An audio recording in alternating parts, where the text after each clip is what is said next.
So the Metropolitan Police are created in 1829, which is just before Queen Victoria comes to the throne.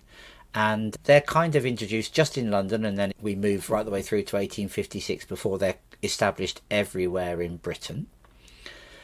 But they're largely a patrolling force, so they're a beat police. They've got a uniform that makes them different, perhaps from organisations that had existed before them, like watchmen and parish constables. But they're patrolling set beats up and down the country. They don't have a detective force until 1842.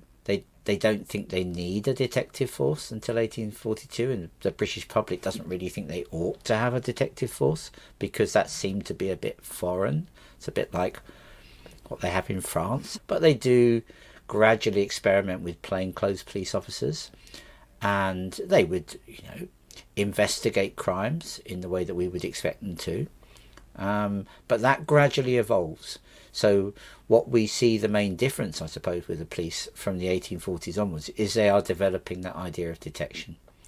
And that's prompted by particular things. So if there's a particularly nasty criminal like Charles Peace, for example, or a particularly brutal murder like the murder of Lord Russell, a member of the House of Lords, then that kind of spurts a lot of attention from the press and in Parliament, and that then means that the police have to kind of get better. The case of Charles Peace is interesting. He's a burglar who ends up murdering as well. He writes his own kind of story, or his own story is produced. He becomes a bit of a criminal celebrity, I suppose, like we might think of Ronnie and Reggie Cray as celebrity criminals.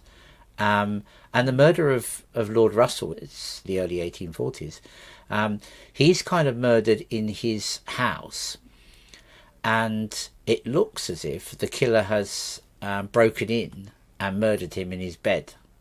Actually, the killer is one of his servants, a man called Courvoisier, and he's broken out of the house. And so it's that whole kind of detective business of being able to determine entry, the forensic stuff. The Victorian police don't really have forensics in the way that we understand it. I mean, they don't have things like fingerprinting.